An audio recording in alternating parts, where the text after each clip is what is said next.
Crianças, adultos e idosos infectados.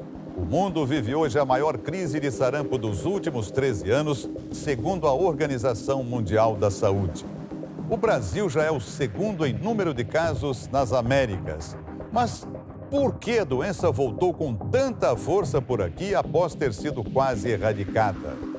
É o que mostram os repórteres do Câmera Record. 7 bilhões de pessoas em todo o mundo. Pouco mais de 200 milhões só no Brasil. É gente que não acaba mais. Nas ruas, nos trens, no trabalho, todos se cruzam, todos se conectam. Um prato cheio para a disseminação de qualquer tipo de vírus. Para o sarampo, então, pior ainda. Uma pessoa com sarampo, sem ter os sintomas clássicos, ainda não sabe, mas ela já está com vírus. E aí ela pode transmitir até 4 dias antes de apresentar os primeiros sintomas. Então é quem está lá no metrô, quem está num ambiente, né, mais aglomerado, vai transmitir a doença para um número grande de pessoas. Para você ter uma ideia, os especialistas dizem que o indivíduo infectado com gripe pode contaminar até 5 pessoas ao seu redor. Já quem contraiu o vírus do sarampo tem grandes chances de transmitir a doença para até 20 pessoas do entorno. O poder de contaminação 4 vezes maior. E nós temos muitas pessoas que têm a doença assintomática. O que quer dizer isso? Ela está eliminando o vírus, mas não fica doente. Não tem o sarampo doença. Então esse indivíduo ele está na multidão e ele pode estar infectando outras pessoas. E à medida que o vírus ele vai achando uma pessoa suscetível, ele causa a doença. Por ser um distúrbio respiratório, o vírus se alastra com facilidade no ar, o que o torna extremamente contagioso. Ele entra no corpo humano pelas vias respiratórias, como o nariz e boca, se multiplica na garganta e cai na corrente sanguínea, sendo espalhado pelo corpo todo.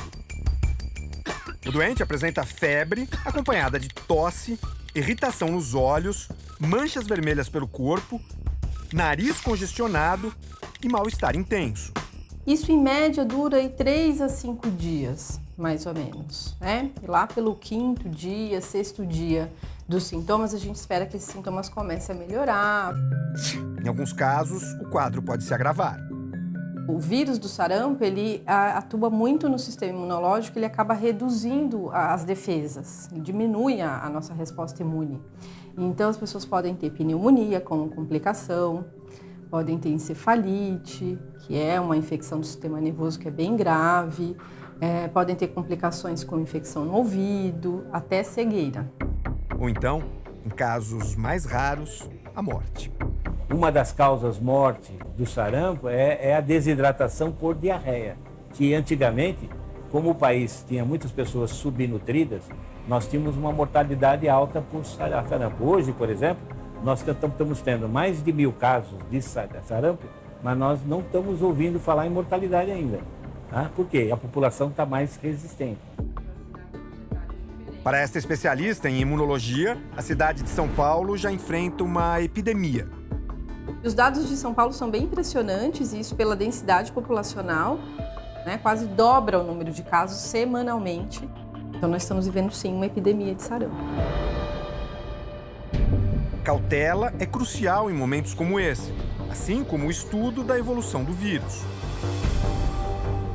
O monitoramento do Ministério da Saúde indica o aumento contínuo de casos suspeitos. Quase 7 mil casos ainda seguem em investigação. Portanto, ainda existe chance de aumentar o número de confirmações do sarampo. Os serviços de saúde, eles não aguardam a confirmação, quer dizer, não aguardam o resultado do exame laboratorial.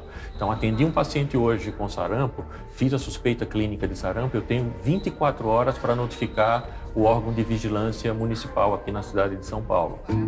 A atualização dos dados pelos agentes de saúde é permanente. A melhor maneira, a medida mais eficaz que nós temos é a vacinação. A maior parte da população estando vacinada, a gente acaba protegendo aqueles indivíduos que não podem se vacinar. que são as gestantes, os bebês com menos de 6 meses de idade, as pessoas imunossuprimidas que fazem tratamento com quimioterapia, tratamento para o câncer, outras condições que elas não podem receber a vacina. Leonardo, por exemplo, acaba de completar 1 ano e não recebeu a primeira dose da vacina. Ele estava tomando antibiótico com otite e a garganta inflamada, e aí a gente não conseguiu dar, porque o pediatra falou, espere estabilizar, acabar o antibiótico, e aí você dá a vacina. Mas o vírus não esperou. Logo que melhorou da otite, o menino já começou a apresentar os sintomas do sarampo. Quando foi no sábado, ele começou com as manchinhas no rosto e no domingo já estava no corpo inteiro. Gabriela trouxe o filho para este hospital infantil em São Paulo e teve que ficar por aqui. Como é que foi sua reação? Assim? Foi bem assustador, porque é uma doença que a gente não ouve falar há muitos anos. E aí você vê agora todo mundo só fala nisso, e aí a médica vem e te fala que é uma doença assim, né, dá um sofrimento muito grande, que tem uma dor muito grande. Os médicos começaram o tratamento, mas a doença se agravou e o menino passou a apresentar um quadro de pneumonia. Aí começou muita movimentação do lado de fora do quarto. Estamos preparando a transferência. Aí eu tava falando minha esposa, transferência? O seu filho vai para UTI. É uma palavra muito forte, né? Então, como mãe, você nunca quer ouvir que seu filho vai para UTI, né? É horrível. Na unidade de terapia intensiva, Léo ficou isolado de outros pacientes. Além de médicos e enfermeiros, só a família podia se aproximar do menino. Nossa equipe só foi autorizada a entrar no quarto porque todos nós já tínhamos sido imunizados. Como é que ele está agora? Agora ele está destruindo o quarto. Já está pegando nos equipamentos? Já, tá tudo, já dançando. Olha lá. Não. Sinal de que está melhorando, né? Graças a Deus, tá? A melhora foi tanta que durante a nossa gravação, Léo acabou liberado da UTI. Ó, já acabou de gravar com ele, Léo já tá indo pro quarto. E acordou, né? Agora ele já voltou, né? Agora tá.